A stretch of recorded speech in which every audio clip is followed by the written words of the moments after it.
When you think about a bank such as ourselves, there's really three primary drivers around how it impacts our business for climate change and where we would think about the future. One is as a risk manager, so whether that's on how we report risk, we manage risk, help clients manage risk. The other is a corporate citizen. What do we do as a company for ourselves and our employees and other stakeholders? And the third is our client set, and how do we help our clients think about transition and what the opportunities are. As we've looked at the different roles and responsibilities that a bank has for its community, which is most banks are really around the community, it's making sure that we look at and we monitor those outcomes. So one of the things that BMO has done is established a climate institute and really think of that as our think tank inside BMO to make sure we have the best information we can have on the transition. It's designed to help us with a regulatory point of view, so that's on some of the risk reporting that we have to have. It's making sure we as a corporate citizen make good decisions, and it's meant to be a place where we can accumulate the best knowledge around the world to help our clients and be their lead advisor on the transition. And so that's an internal partnership that we've created.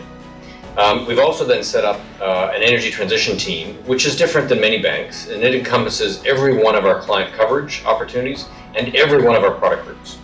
And so that energy transition team, I often like to say, when it reaches its full maturation, will be all 50,000 BMO employees will be in our energy transition team, because the smarter they are about climate transition, the more impact and the more help we can have with our clients as they transit. The third is adding capabilities. And so recently BMO announced the acquisition of a group called Radical, which is in carbon offsets, both the origination, structuring, sales and trading. And the goal is as we move to a much bigger net zero opportunity on behalf of major companies, middle-sized companies, we have to give them the tools they need to help on their transition.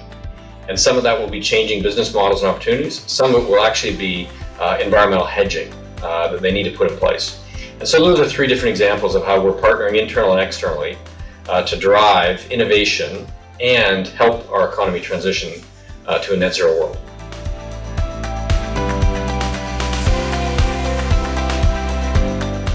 I love this topic because it's really talking about human behavior.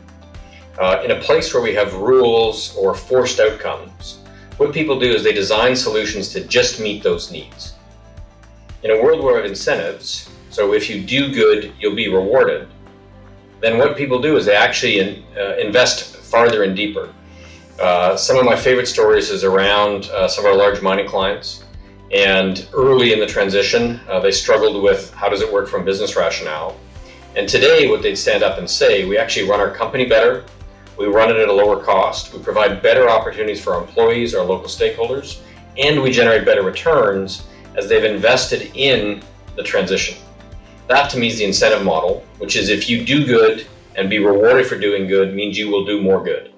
That's why I think the incentive system is so powerful and so much different than penalties or a rule-based system.